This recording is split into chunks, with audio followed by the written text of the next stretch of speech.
Satellites. അപ്പോൾ എന്താണ് satellites എന്ന് ഇന്നത്തെ ക്ലാസ്സിൽ നമുക്ക് വിശദമായി പഠിക്കാം. എന്താണ് സാറ്റലൈറ്റ്? സാറ്റലൈറ്റ് എന്ന് വെച്ച് കഴിഞ്ഞാൽ ഒരു പ്ലാനറ്റിന് ചുറ്റും ഒരു സ്ഥിരമായ ഓർബിറ്റിൽ കറങ്ങിക്കൊണ്ടിരിക്കുന്ന വസ്തുക്കളെയാണ് നമ്മൾ സാറ്റലൈറ്റ്സ് എന്ന് വിളിക്കുക. A body revolving around a planet in a stable orbit is called a satellite. അപ്പോൾ ഏതൊരു വസ്തുവാണോ ഒരു പ്ലാനറ്റിന് ചുറ്റും സ്ഥിരമായ ഓർബിറ്റിലൂടെ കറങ്ങിക്കൊണ്ടേയിരിക്കുന്നത് അതിന് പറയുന്ന പേരാണ് സാറ്റലൈറ്റ്സ്.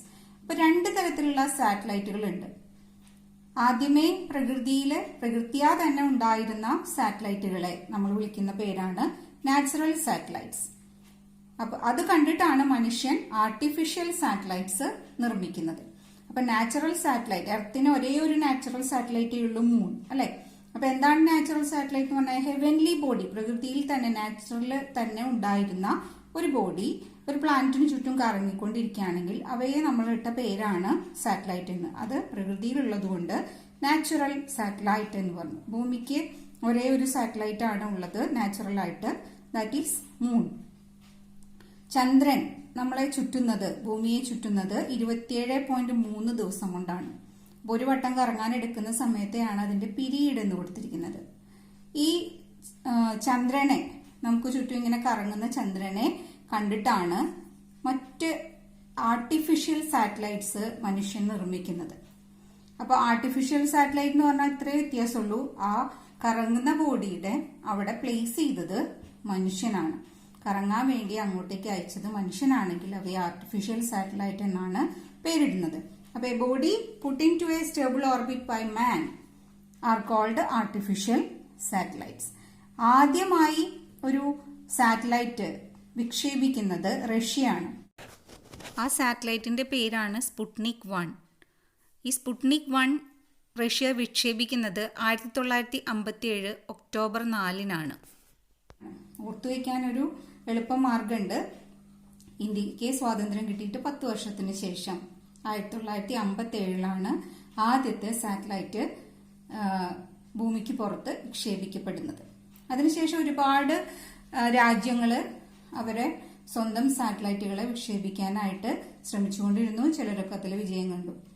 ഇന്ത്യ സ്വന്തമായ ഒരു സാറ്റലൈറ്റ് അയക്കുന്നത് 1975-ലാണ്. ഇന്ത്യയിലെ പ്രശസ്ത പുരാതന ജ്യോതിശാസ്ത്രജ്ഞന്മാരിൽ ഒരാളാണ് ആര്യഭടൻ. അതുകൊണ്ടാണ് ഇന്ത്യയുടെ ആദ്യത്തെ ആർട്ടിഫിഷ്യൽ സാറ്റലൈറ്റിന് ആര്യഭട്ട എന്ന് നമ്മൾ പേര് നൽകിയത്. വിക്ഷേപിക്കപ്പെടുന്നത് ഏപ്രിൽ 19, 1975-ലാണ്. അപ്പൊ ഇവിടെ 57 ആണെങ്കിൽ ഇത് നേരെ തിരിച്ചിട്ടു എന്ന് ഓർത്താൽ മതി. ഓർക്കാൻ വേണ്ടി ഒരു എളുപ്പവഴി പറഞ്ഞതാണ്. പിന്നീട് അങ്ങോട്ട് ഒരുപാട് സാറ്റലൈറ്റുകൾ ഇന്ത്യ വിക്ഷേപിച്ചിട്ടുണ്ട്, പല രാജ്യങ്ങളുടെ സഹായത്തോടുകൂടെ, പിന്നെ സ്വന്തമായിട്ടും, അല്ലെ? അതില് ഇൻസാറ്റിന്റെ ഒരു സീരീസ് തന്നെയുണ്ട്. ഇൻസാറ്റ്, ഒരുപാട് ഇൻസാറ്റ് 1A 2B എന്നൊക്കെ പറഞ്ഞിട്ട് ഒരുപാട് സീരീസ് ഓഫ് ഇൻസാറ്റ് സാറ്റലൈറ്റുകൾ ഉണ്ട്. അതുപോലെ ജിസാറ്റുകളുണ്ട്, കാർട്ടോസാറ്റ് ഉണ്ട്. അങ്ങനെ ഒരുപാട് സാറ്റലൈറ്റുകൾ ഇന്ത്യ വിക്ഷേപിച്ചു കഴിഞ്ഞു.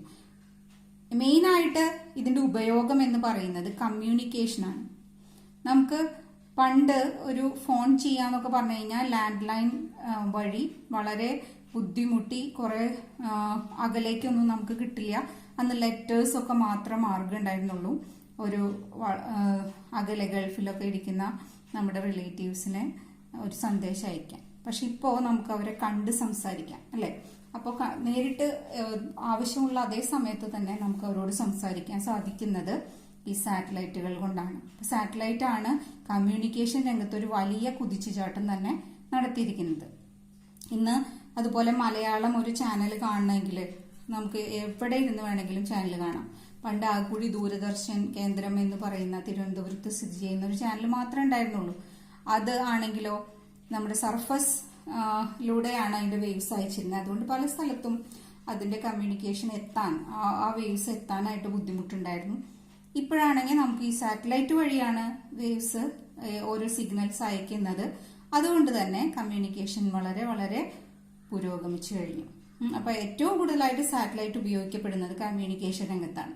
പിന്നെ ജിയോ ഫിസിക്സ് എന്ന് പറഞ്ഞു കഴിഞ്ഞാൽ എർത്തിനെ കുറിച്ച് പഠിക്കാൻ, എർത്തിന്റെ ഓരോ ഭാഗങ്ങളിലും നമുക്ക് ഉള്ള പിക്ചേഴ്സ് എടുത്തയച്ച് സാറ്റലൈറ്റ്സ് അതിനുവേണ്ടി സഹായിക്കുന്നുണ്ട്. അതുപോലെ എൻവയോൺമെന്റിൽ വരുന്ന മാറ്റങ്ങൾ പഠിക്കാൻ, വെതർ പഠിക്കാനായിട്ട്, അത് എങ്ങനെയാണ് ഇപ്പോൾ ചുഴലിക്കാറ്റുകൾ ഉണ്ടാവുന്നതും ഒക്കെ മുൻകൂട്ടി നമുക്ക് അറിയാൻ സാധിക്കുന്നത് ആ വെതർ ഫോർകാസ്റ്റിങ്ങിന് സഹായിക്കുന്നു. സ്പൈ വർക്ക് മിലിറ്ററി പർപ്പസിന് വേണ്ടിയിട്ട് മറ്റു രാജ്യങ്ങളിൽ അവരുടെ ബോർഡർ ക്രോസ് ചെയ്യുന്നുണ്ടോ അല്ലെങ്കിൽ അവിടെ നിന്ന് വിമാനങ്ങളോ യുദ്ധത്തിനുള്ള ഒരുക്കങ്ങളോ മറ്റും നടത്തുന്നുണ്ടോ എന്നൊക്കെ സ്പൈ വർക്കിന് വേണ്ടിയിട്ട് മിലിറ്ററിക്കാർ ഉപയോഗിക്കുന്നുണ്ട്. അപ്പൊ ഇതൊക്കെ സാറ്റലൈറ്റ് മനുഷ്യൻ നിർമ്മിതമായ ആർട്ടിഫിഷ്യൽ സാറ്റലൈറ്റ്സ് ഉപയോഗിച്ച് നടത്താവുന്ന കാര്യങ്ങളാണ്. അപ്പൊ ആർട്ടിഫിഷ്യൽ സാറ്റലൈറ്റ്സിന്റെ 2 വിഭാഗങ്ങളാണ് geostationary satellites and polar satellites. Satellites which are orbiting around earth in circular orbits in the equatorial plane with a period t equal to 24 hours are called geostationary satellite. ഈ 24 hours നമുക്കറിയാം earth ഒരു വട്ടം അതിന്റെ ആക്സിസിൽ കറങ്ങാൻ എടുക്കുന്ന സമയമാണ്, അതായത് നമ്മുടെ ഒരു ദിവസം അല്ലെ. അപ്പോൾ അതേ സമയം കൊണ്ടാണ് ജിയോ സ്റ്റേഷനറി സാറ്റലൈറ്റും എർത്തിനെ ചുറ്റുന്നത്. അപ്പോൾ അതുകൊണ്ട് തന്നെ അത് നമുക്ക് എങ്ങനെയായി തോന്നും? സ്ഥിരമായി നിൽക്കുന്നതായിട്ട് തോന്നും. As that satellite orbit with the same speed and direction of Earth, എർത്തിന്റെ അതേ സ്പീഡിലും അതേ ഡയറക്ഷനിലും കറങ്ങുന്നതുകൊണ്ട് the satellites appears to be stationary from a point on Earth. എർത്തിലെ ഒരു പോയിന്റിൽ നിൽക്കുന്ന ഒരാൾക്ക് ആ സാറ്റലൈറ്റ് സ്ഥിരമായി നിൽക്കുന്നതായിട്ട് തോന്നാം. So they are named as അല്ലെങ്കിൽ they are called geostationary satellite. അതുകൊണ്ടാണ് അവയെ ജിയോ സ്റ്റേഷനറി എന്ന് പേരിട്ട് നമ്മൾ വിളിക്കുന്നത്. അടുത്ത ഒരു ഇമ്പോർട്ടന്റ് ആയിട്ടുള്ള ഈ സാറ്റലൈറ്റിനെ കുറിച്ചുള്ള ഐഡിയ എന്താണെന്ന് വെച്ച് കഴിഞ്ഞാൽ ഇത് ഏകദേശം ഒരു 35,800 കിലോമീറ്ററോളം മുകളിലാണ് എർത്തിന്റെ സർഫസിൽ നിന്ന്. അതിന്റെ ഓർബിറ്റിന്റെ ഹൈറ്റ് 35,800 കിലോമീറ്റർ ആണ്. They are widely used for communication. അപ്പൊ ഈ ജിയോ സ്റ്റേഷനറി സാറ്റലൈറ്റ് എർത്തിൽ നിന്ന് നോക്കുമ്പോൾ ഒരു പോയിന്റിൽ സ്ഥിരമായി നിൽക്കുന്നതായി തോന്നുന്ന തരത്തിലായതുകൊണ്ട് നമുക്ക് ഇത് കമ്മ്യൂണിക്കേഷൻ സുഖമായിട്ട് ഉപയോഗിക്കാം. കാരണം എപ്പോഴും അത് ഒരു പൊസിഷനിൽ നിന്ന് സ്ഥിരമായിരിക്കും അല്ലെ. With respect to a position on earth the position of the satellite will be same. അപ്പൊ നമുക്ക് അവിടേക്ക് സിഗ്നൽ അയക്കാം, തിരിച്ചത് റിഫ്ലക്ട് ചെയ്ത് എർത്തിൽ എവിടേക്ക് വേണമെങ്കിലും നമുക്ക് അയക്കാനായിട്ട് സാധിക്കും. അപ്പൊ അത് കമ്മ്യൂണിക്കേഷൻ ആണ് ജിയോ സ്റ്റേഷനറി സാറ്റലൈറ്റ്സ് കൂടുതലും ഉപയോഗിക്കുന്നത്. അതിന്റെ എക്സാമ്പിൾസ് ആണ് ഇൻസാറ്റ്, ജിസാറ്റ്. ഇനി അടുത്തത് നമ്മൾ ഇതിന്റെ പോളാർ സാറ്റലൈറ്റ് എന്താണെന്ന് നോക്കാം. പോളാർ എന്ന് പറയുമ്പോൾ തന്നെ എന്താണ്? പോൾസിനെയാണ് ഓർമ്മ വരിക. നോർത്ത് പോള്, സൗത്ത് പോൾ അല്ലെ. അതേ കാര്യം തന്നെയാണ് ഈ പേരിടാനും കാരണം. The satellites which are revolving around earth along poles, north pole south പോളിലൂടെ എങ്ങനെ കറങ്ങിക്കൊണ്ടിരിക്കുന്ന in north south direction are called polar satellite. ആ സാറ്റലൈറ്റ്സിന്റെ പ്രത്യേകതകൾ എന്താണ്? അത് വളരെ ചെറിയ ഹൈറ്റ് ഉള്ള ഓർബിറ്റ് ആണ്. അതില് വളരെ ലോ ഓൾട്ടിറ്റ്യൂഡ് സാറ്റലൈറ്റ്സ് എന്നാണ് അവയെ വിളിക്കുക. കാരണം അതിന്റെ ഓർബിറ്റിലേക്കുള്ള ഹൈറ്റ് 500 കിലോമീറ്റർ മുതൽ 1000 കിലോമീറ്റർ വരെ ഉണ്ടാവുള്ളൂ. അപ്പൊ അത്രയും അടുത്തു കൂടെയാണ് ഈ സാറ്റലൈറ്റുകൾ പോയിക്കൊണ്ടിരിക്കുക. അതുപോലെ അതിന്റെ ടൈം പീരീഡും വളരെ വളരെ കുറവാണ്. ഏകദേശം 100 മിനിറ്റ് കൊണ്ട് ഒരു റൗണ്ട് അത് കംപ്ലീറ്റ് ചെയ്യും അല്ലെ. അതുകൊണ്ട് എന്താണ്? So they crosses an altitude, ഒരു ഉയരം, അതായത് ഒരു പൊസിഷനിലുള്ള ഉയരം അത് പല പ്രാവശ്യം ഒരു ദിവസം തന്നെ കടന്നു പോകുന്നുണ്ട് അല്ലെ. അതുകൊണ്ട് എന്താണ് നമുക്ക് ചെയ്യാനുള്ള ഗുണം എന്താ? They can view polar and equatorial regions at A close distance. വളരെ അടുത്ത് നിന്നുകൊണ്ട് പല പ്രാവശ്യം നമുക്ക് പോളാറും ഇക്വറ്റോറിയലായുള്ള റീജിയൻസിനെ വീക്ഷിക്കാൻ കഴിയും. They are used for weather forecasting, military purpose, spy work, surveillance. കാരണം ഒരു പ്രാവശ്യം തന്നെ ഒരു പൊസിഷൻ തന്നെ പല പ്രാവശ്യം ഒരു ദിവസത്തിൽ കടന്നു പോകുന്നത് കൊണ്ട് അത് വെതർ കണ്ടീഷൻസ് തിരിച്ചറിയാനും അതുപോലെ സ്പൈ വർക്കിന് മറ്റു രാജ്യങ്ങളിൽ എന്തൊക്കെ നടക്കുന്നുണ്ടെന്നൊന്ന് സ്പൈ ചെയ്യാൻ അല്ലെ. അല്ലെങ്കിൽ സർവേലൻസ് ക്യാമറ വെക്കില്ലേ നമ്മൾ, എന്തൊക്കെയാണോ കൊമോഡിൽ നടക്കുന്നത് എന്നറിയാൻ. അതിന് പകരമായിട്ട് ഈ സാറ്റലൈറ്റ്സ് ഭൂമിയുടെ ഒരു സർവേലൻസിന് വേണ്ടി ഉപയോഗിക്കാം. അതുപോലെ എർത്ത് സ്റ്റഡികൾക്ക്, എർത്തിനെ കുറിച്ചുള്ള പഠനങ്ങൾക്ക് ഉപയോഗിക്കാം. അത്തരത്തിലുള്ള സാറ്റലൈറ്റിന് ഉദാഹരണമാണ് കാർട്ടോസാറ്റ്, ആസ്ട്രോസാറ്റ്, സ്റ്റുഡ്സാറ്റ്. സ്റ്റുഡൻസിന്റെ സാറ്റലൈറ്റ് എന്നാണ് ഇതിനറിയപ്പെടുന്നത്. അതൊക്കെയാണ് ഇതിന് എക്സാമ്പിൾ. 2 ഫാക്ടേഴ്സ് പൊതുവായിട്ട് സാറ്റലൈറ്റിനെ കുറിച്ച് നമ്മൾ ഡിസ്കസ് ചെയ്യാൻ പോവാണ്. What is orbital velocity and what is the period of a satellite. The velocity with which a satellite revolves around earth in an orbit is called orbital velocity. എത്ര വെലോസിറ്റിയോട് കൂടിയാണോ ഒരു satellite അതിന്റെ ഓർബിറ്റിലെ എർത്തിനെ ചുറ്റുന്നത്, ആ വെലോസിറ്റിയെ വിളിക്കുന്ന പേരാണ് ഓർബിറ്റൽ വെലോസിറ്റി. അപ്പൊ നമുക്കിവിടെ earth consider ചെയ്യാം. ഇതാണ് നമ്മുടെ എർത്ത്. ഈ എർത്തിന് ചുറ്റും ഒരു നിശ്ചിത ഓർബിറ്റിലൂടെ സാറ്റലൈറ്റ് കറങ്ങിക്കൊണ്ടിരിക്കുകയാണ്. എർത്തിന്റെ റേഡിയസ് r ആണ്, മാസ് m ആണ്. എർത്ത് ഇവിടെ സാറ്റലൈറ്റ് ഇവിടെ എത്തുമ്പോൾ, സാറ്റലൈറ്റ് ആണിത്, സാറ്റലൈറ്റിന്റെ ഈ ഓർബിറ്റിലേക്കുള്ള ഉയരം ദാറ്റ് ഈസ് h. മൊത്തം ഇവിടെ നിന്നുള്ള ഡിസ്റ്റൻസ് എന്താണ്? മൊത്തം ഈ ഡിസ്റ്റൻസ് നമുക്ക് എന്ത് എഴുതാം? r+h എന്ന് എഴുതാം അല്ലെ. സാറ്റലൈറ്റ് ഇവിടെയാണെങ്കിലും ഒക്കെ ഇതിന്റെ ഡിസ്റ്റൻസ് എന്താണ്? r+h. അപ്പൊ ഒരു ഓർബിറ്റിലൂടെ, സർക്കുലാർ ഓർബിറ്റിലൂടെ ഈ സാറ്റലൈറ്റ് എർത്തിനെ ചുറ്റിക്കൊണ്ടിരിക്കുകയാണ്. ഇങ്ങനെ ഒരു കറങ്ങുന്ന വസ്തുവിന്, അതായത് ഏതെങ്കിലും ഒരു കേന്ദ്രത്തെ ആസ്പദമാക്കി റൊട്ടേറ്റ് ചെയ്യുന്ന ഒരു വസ്തുവിന് അത്യാവശ്യം സെന്ററിലേക്ക് വേണ്ട ഒരു ഫോഴ്സിന്റെ പേരാണ് സെൻട്രിപെറ്റൽ ഫോഴ്സ്. അപ്പൊ ഇങ്ങനെ കറങ്ങണമെങ്കിൽ സെൻട്രിപെറ്റൽ ഫോഴ്സ് വേണം അല്ലെ. എവിടെ നിന്നാണ് ഈ സെൻട്രിപെറ്റൽ ഫോഴ്സ് കിട്ടുന്നത്? സെൻട്രിപെറ്റൽ ഫോഴ്സ് കിട്ടുന്നത് ഈ സാറ്റലൈറ്റും എർത്തും തമ്മിലുള്ള ഗ്രാവിറ്റേഷണൽ അട്രാക്ഷനിൽ നിന്നാണ്. എർത്ത് സാറ്റലൈറ്റിനെ അട്രാക്ട് ചെയ്യുന്നുണ്ട്. അപ്പൊ പരസ്പരമുള്ള ആകർഷണ ബലമാണ് ഇതിനാവശ്യമായ സെൻട്രിപെറ്റൽ ഫോഴ്സ് കൊടുക്കുന്നത്. The necessary centripetal force for the motion of the satellite is provided by gravitational force between earth and the satellite. സാറ്റലൈറ്റും എർത്തും തമ്മിൽ ഒരു ഗ്രാവിറ്റേഷണൽ ഫോഴ്സ് ഉണ്ട്. ആ ഗ്രാവിറ്റേഷണൽ ഫോഴ്സ് ആണ് ഇതിന് കറങ്ങാനുള്ള സെൻട്രിപെറ്റൽ ഫോഴ്സ് കൊടുക്കുന്നത്. വീണ്ടും പറയാൻ കാരണം ഇത് വളരെ ഇമ്പോർട്ടന്റ് ആണ്. സാറ്റലൈറ്റ് അല്ലാതെ വേറെ ഒരു ഫോഴ്സ് ഉപയോഗിച്ചിട്ടല്ല അത് കറങ്ങുന്നത്. സെൻട്രിപെറ്റൽ ഫോഴ്സ് ലഭിക്കുന്നത് ഈ ഗ്രാവിറ്റേഷണൽ ഫോഴ്സ് മൂലമാണ്. അപ്പോൾ അതുകൊണ്ട് തന്നെ നമുക്ക് ഇത് ഇക്വേറ്റ് ചെയ്ത് എഴുതാം. Centripetal force is equal to gravitational force. Centripetal force ഇങ്ങനെ കറങ്ങുമ്പോൾ ഈ ഒരു വസ്തുവിന്റെ മാസ് ഇപ്പൊ m ആണെന്ന് വിചാരിക്കും, സ്മോൾ ലെറ്റർ m. ആ സ്മോൾ ലെറ്റർ m മാസ് ഉള്ള സാറ്റലൈറ്റ് കറങ്ങിക്കൊണ്ടിരിക്കുമ്പോൾ അതിന്റെ സെൻട്രിപെറ്റൽ ഫോഴ്സിന്റെ ഫോർമുല എന്താണ്? mv²r എന്നാണ് അല്ലെ. പക്ഷെ ഇതിന്റെ ഈ റേഡിയസ്, അതായത് ഈ ഒരു കറങ്ങുന്ന ഓർബിറ്റിന്റെ റേഡിയസ് ഇപ്പൊ എത്രയാണ്? ഇതാണ് ഓർബിറ്റിന്റെ റേഡിയസ് r+h അല്ലെ. അതുകൊണ്ട് തന്നെ ആറിന്റെ സ്ഥാനത്ത് നമ്മളിവിടെ എഴുതുന്നത് mv²r+h ആണ്. ദാറ്റ് ഈസ് ഈക്വൽ ടു, ഈ ഗ്രാവിറ്റേഷണൽ ഫോഴ്സ് എന്താണ്? എർത്തും ഈ സാറ്റലൈറ്റും തമ്മിൽ. അപ്പൊ G capital M small m, എർത്തിന്റെ മാസ് m, ഈ സാറ്റലൈറ്റിന്റെ മാസ് സ്മോൾ m, അവ തമ്മിലുള്ള അകലം വീണ്ടും നമ്മൾ എടുക്കേണ്ടത് r+h എന്നാണ്. ഈ രണ്ട് ഇക്വേഷൻസ് ആണ് നമുക്ക് ഈ ഒരു സെൻട്രിപെറ്റൽ ഫോഴ്സ് ഗ്രാവിറ്റേഷൻ ഫോഴ്സിന് തുല്യമാണ് എന്ന ഒരു കൺസെപ്റ്റ് കൊണ്ട് കിട്ടുന്നത്. ഇനി ഇതിലെ ഈ വെലോസിറ്റിയുടെ പേരാണ് എന്ത്? Orbital velocity. ഇങ്ങനെ സർക്കിളിലൂടെ കറങ്ങാൻ ഉപയോഗിക്കുന്ന വെലോസിറ്റി അല്ലെ. ഇതാണ് നമുക്ക് കിട്ടേണ്ടത്. അത് മാത്രമായി കിട്ടാൻ ഈ എമ്മും ഈ എമ്മും ക്യാൻസൽ ചെയ്ത് പോകും. r+h, ഇവിടെ രണ്ട് r+hകൾ ഉണ്ട്. അപ്പൊ അതിലൊന്നും ക്യാൻസൽ ചെയ്ത് പോയാൽ ബാക്കി നമുക്ക് എന്താ കിട്ടുക? VO² is equal to എന്താണ്? Capital G capital M by r+h. അല്ലെങ്കിൽ orbital velocity VO is equal to square പോവാനായിട്ട് റൂട്ട് എടുക്കുക. That is G capital M by r+h. അപ്പൊ ഇവിടെ ഇതാണ് നമ്മുടെ ഓർബിറ്റൽ വെലോസിറ്റി എന്നുള്ളതിന്റെ ഫോർമുല. ജനറലി ഓർബിറ്റൽ വെലോസിറ്റി കണ്ടുപിടിക്കണമെങ്കിൽ ഈ ഒരു ഫോർമുലയിൽ സബ്സ്റ്റിറ്റ്യൂട്ട് ചെയ്താൽ മതി. അപ്പോൾ ഈ ഓർബിറ്റൽ വെലോസിറ്റിക്ക് മാസ് ഓഫ് ദ പ്ലാനറ്റും റേഡിയസ് ഓഫ് ദ പ്ലാനറ്റും ഹൈറ്റ് ഓഫ് ദ ഓർബിറ്റും നമുക്ക് അറിഞ്ഞേ പറ്റും. സർഫസിൽ നിന്നുള്ള ഉയരമാണ് ഹൈറ്റ് എന്നുള്ളത് ഓർക്കുക കേട്ടോ. ഇനി ഇതിൽ നിന്ന് മനസ്സിലാവുന്ന കാര്യം എന്താണ്? ഹൈറ്റ് കൂടുന്തോറും VOയ്ക്ക് എന്ത് സംഭവിക്കും? ഓർബിറ്റൽ സ്പീഡ് കുറഞ്ഞു വരും. ഹൈറ്റ് കൂടിയ ഓർബിറ്റിലാണെങ്കിൽ സാറ്റലൈറ്റിന്റെ സ്പീഡ് കുറവായിരിക്കും. അപ്പൊ അതും കൂടി ഇവിടത്തെ ഇതിൽ നിന്ന് കിട്ടുന്ന ഒരു ഇൻഫറൻസ് ആയിട്ട് നമുക്ക് എഴുതാം. VO decreases with increase in height.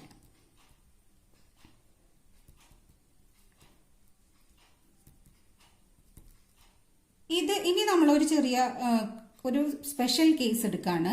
Special case എന്ന് പറയാൻ കാരണം ഈ ഒരു ഫോർമുലയ്ക്ക് നമ്മൾ ഒരു ചെറിയ മാറ്റം കൊണ്ടുവരാണ്. അതായത് h വളരെ വളരെ കുറവാണെങ്കിൽ, if h is very small, h വളരെ അടുത്തുകൂടെയാണ് ഈ എർത്തിൽ സാറ്റലൈറ്റ് കടന്നു പോകുന്നതെങ്കിൽ, if h is very small, that is satellite is moving very close to earth, നമുക്കിവിടെ എന്താണ് കൺസിഡർ ചെയ്യാൻ പറ്റുക? r+h എന്നുള്ളതിന് പകരമായിട്ട് r എന്നെടുക്കാം. r+hഉം r ഇപ്പം നിയർലി ഈക്വൽ ആയി മാറും. അങ്ങനെ ഈക്വൽ ആയിട്ട് മാറുമ്പോൾ ഇവിടെ നമുക്ക് ഈ ഫോർമുലയിൽ ആർ പ്ലസ് എച്ചിന് പകരം ആർ എന്ന് കൊടുത്താൽ ഓർബിറ്റൽ വെലോസിറ്റിയുടെ ഇക്വേഷൻ എന്തായിട്ട് മാറും? Root G M by R. നമുക്കറിയാം ആക്സിലറേഷൻ ഡ്യൂ ടു ഗ്രാവിറ്റിയിൽ വരുന്ന കാര്യങ്ങളാണ് ജി എമ്മും ആറും ഒക്കെ. എന്താണ് acceleration due to gravity small letter G is equal to capital G capital M by R square. അതുകൊണ്ട് തന്നെ എന്ത് പറയാം? G M is equal to G R square. ഇത് ഈ ഫോർമുലയിൽ സബ്സ്റ്റിറ്റ്യൂട്ട് ചെയ്യുമ്പോൾ G R square by R ഇത് വരുന്നത് എന്തായിരിക്കും? Orbital velocity V O is equal to root G R.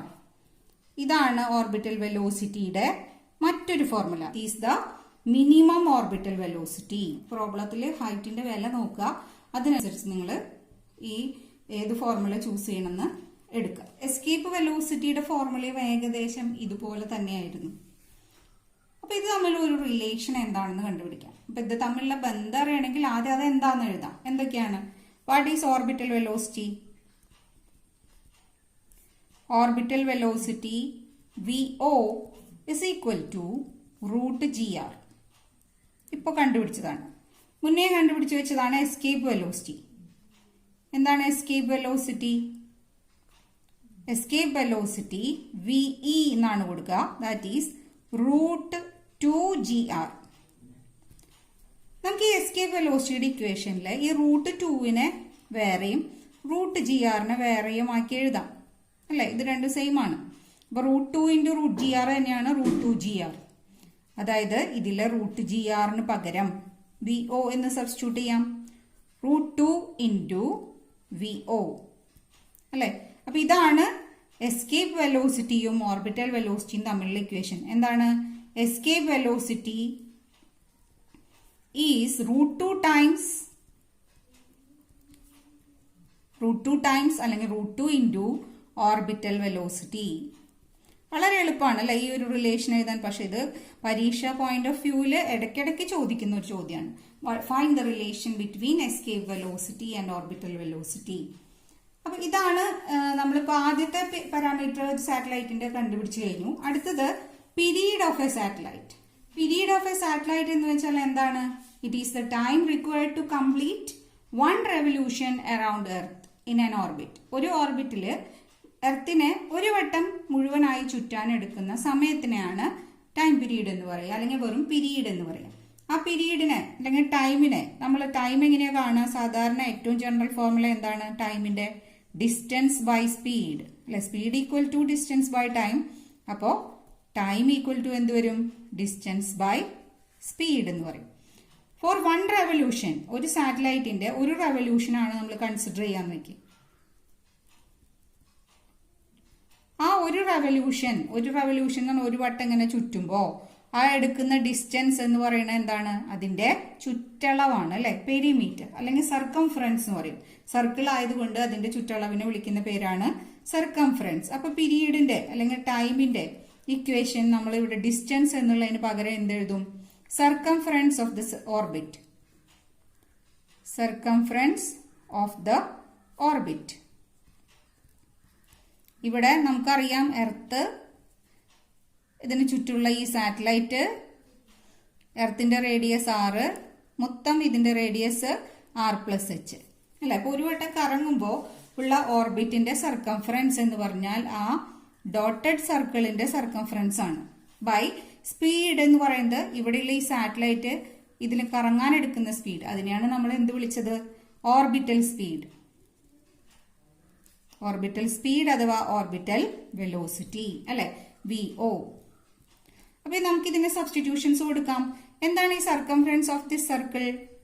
2πr എന്നാണ് എഴുതേണ്ടത്. പക്ഷെ ഇവിടെ r അല്ല, എന്താണ്? r+h divided by orbital speed എന്താണ്? നമ്മൾ generally capital G capital M വെച്ചുള്ള ഇക്വേഷൻ എഴുതാം. That is capital G capital M by r+h. ഇതാണ് T.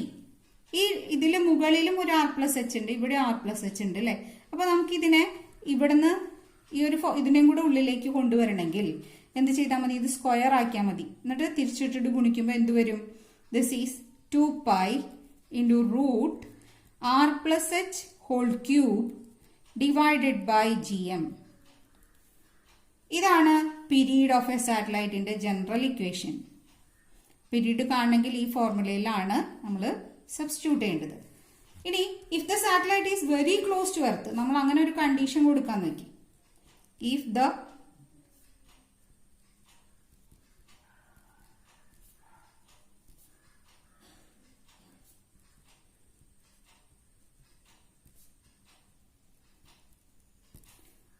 Satellite is very close to earth, വളരെ അടുത്തുകൂടെ പോകുന്ന ഒരു സാറ്റലൈറ്റ് ആണെങ്കിൽ നമ്മൾ എന്താണ് ഇവിടെ ഒരു കണ്ടീഷൻ അപ്ലൈ ചെയ്യുക? R plus H is nearly equal to R. R plus H വരുന്ന സ്ഥലത്തൊക്കെ നമുക്ക് ആർന്ന് മാത്രം എഴുതിയാൽ മതി. അങ്ങനെയാണെങ്കിൽ ഈ ടിയുടെ ഇക്വേഷൻ എന്തായി മാറും? 2π root R cube by G അല്ലെ, ബൈ ജി എം. ഈ ജി എം വരുമ്പോഴൊക്കെ നമുക്ക് ആക്സിലറേഷൻ ഡ്യൂ ടു ഗ്രാവിറ്റിയുടെ കാര്യം ഓർമ്മ വരണം. എന്താണ്? ജി എമ്മിന് പകരം എന്ത് സബ്സ്റ്റിറ്റ്യൂട്ട് ചെയ്യാം? G M is equal to G R square എന്ന് സബ്സ്റ്റിറ്റ്യൂട്ട് ചെയ്യാം.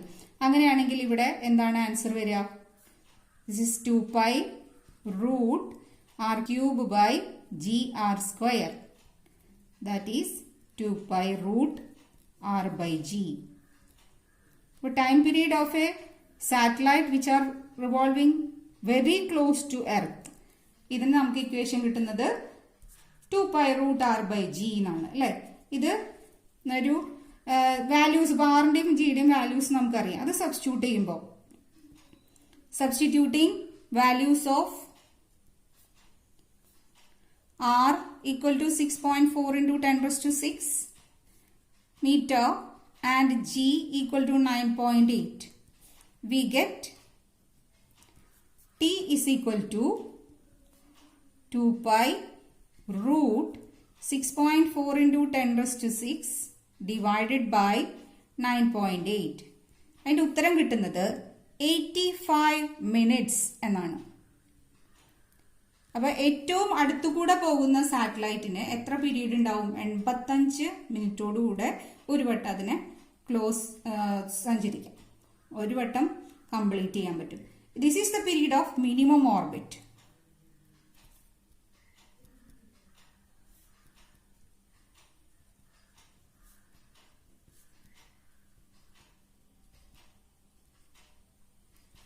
പീരീഡ് ഓഫ് എ സാറ്റലൈറ്റ് എന്താണെന്ന് നമ്മൾ ഡിസ്കസ് ചെയ്തു.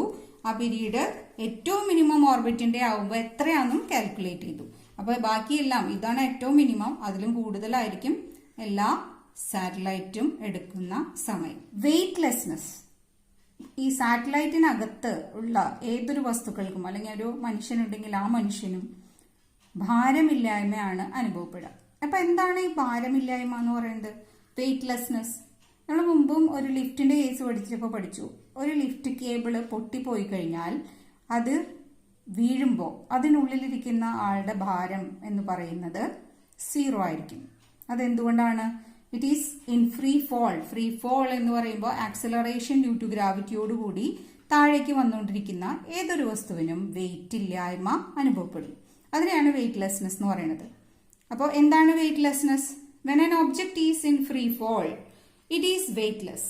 ഒരു ഫ്രീ ഫോളിലായിരിക്കുന്ന ഏതൊരു വസ്തുവിനും ഭാരമില്ലായ്മയായിരിക്കും അനുഭവപ്പെടുക. And this phenomenon is called weightlessness. ആ വെയ്റ്റ്ലെസ്നെസ് തന്നെയാണ് സാറ്റലൈറ്റിനകത്തുള്ള വസ്തുക്കൾക്കും അനുഭവപ്പെടുക.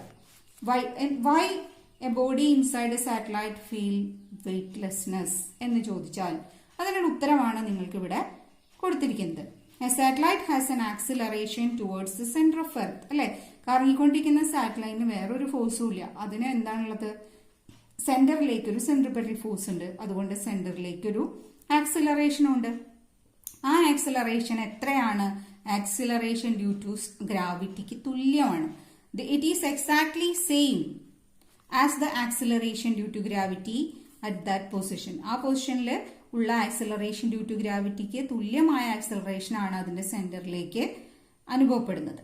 അതുകൊണ്ട് തന്നെ satellite is like a object which is in free fall. എല്ലാ വസ്തുക്കളും, സാറ്റലൈറ്റ് മാത്രമല്ല അതിനകത്തുള്ള എല്ലാ വസ്തുക്കളും അപ്പോൾ ഒരു ഫ്രീ ഫോൾ സ്റ്റേറ്റിലാണ് ഉണ്ടാവുക. ഫ്രീലി ഫോളിംഗ് ബോഡി പോലെ തന്നെ ആയിരിക്കും. കണ്ടിന്യൂസ്ലി അത് ഫ്രീലി ഫോളിംഗ് ആണ്. എപ്പോൾ ഏത് പൊസിഷനിലാണെങ്കിലും വീണുകൊണ്ടേയിരിക്കുന്ന ഒരു അവസ്ഥയിലുള്ളതാണ് സാറ്റലൈറ്റ്. അപ്പോൾ thus the satellite Thus, inside the satellite, everything is in a state of free fall. Thus, people inside satellite experience no gravity. People എന്നല്ല ഏതൊരു വസ്തുവിനും ഗ്രാവിറ്റി അനുഭവപ്പെടില്ല. അതുകൊണ്ട് തന്നെ they feel weightlessness. അപ്പോൾ അതാണ് സാറ്റലൈറ്റിനകത്തുള്ള വസ്തുക്കളുടെ ഒരു പ്രത്യേക അവസ്ഥ, വെയ്റ്റ്ലെസ്നെസ് എന്നുള്ള അവസ്ഥ. അപ്പം അതിന് കാരണം എന്താണെന്നാണ് ഇവിടെ ഡിസ്കസ് ചെയ്തത്. അപ്പോൾ സാറ്റലൈറ്റ്സിനെ കുറിച്ചുള്ള ഈ അറിവുകളോടുകൂടി ഇന്നത്തെ ക്ലാസ് അവസാനിക്കുന്നു. Thank you.